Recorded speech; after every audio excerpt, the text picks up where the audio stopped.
In this video, we'll show you how to process a qualifying event in Summit.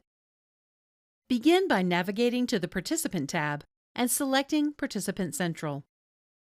Here you'll find all participants currently in the system, including active employees, qualified beneficiaries, COBRA participants, and terminated employees. A participant should already exist in the system. If they do not, please watch our Adding a Participant video before continuing. Once the participant has been created, their name will appear in the Participant Central list. Search for and open the participant's record. In this example, we'll use Emma Jones. Before processing the qualifying event, review the participant's demographic information to ensure it is complete and up to date. Verify the participant's name and email address. While an email address is optional, having one on file allows COBRA election notices and other correspondence to be delivered electronically.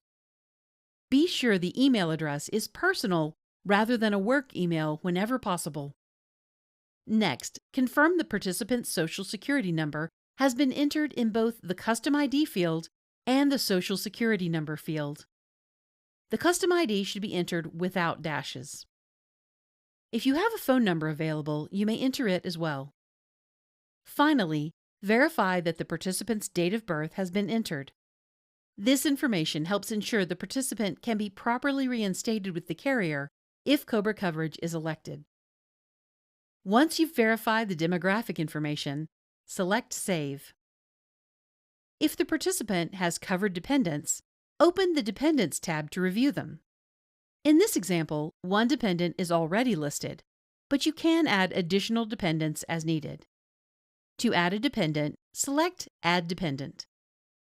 The last name and address will automatically populate from the participant's record. Enter the dependent's first name, select the appropriate relationship, and if available, enter the Social Security number. While a Social Security number is optional for a child, the date of birth should be entered before selecting Save. Next, open the Plans tab.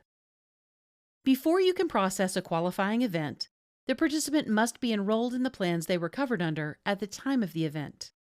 Select Add Plan. From the list of available plans, choose each applicable benefit. In this example, we'll select a medical and vision plan, and then select Save. You'll now configure the plan enrollment. The coverage action should remain active, and plan enrollment should remain selected. Update the effective date to the date the participant originally enrolled in the plan. If you don't know the original enrollment date, enter the date of your most recent open enrollment. Next, select the appropriate coverage tier based on who was enrolled in the plan. In this example, we'll choose Employee plus Spouse. Select Save. The same enrollment settings will automatically carry over to the next selected plan. Verify the effective date, adjust the coverage tier if necessary, select any covered dependents for that plan, and select Save. The participant has now been enrolled in the appropriate plans. Next, we'll process the qualifying event that will generate the COBRA election notice. Select all applicable plans, then choose Edit Selected Plans. The coverage action should display Qualifying Event. Next, select the appropriate reason type.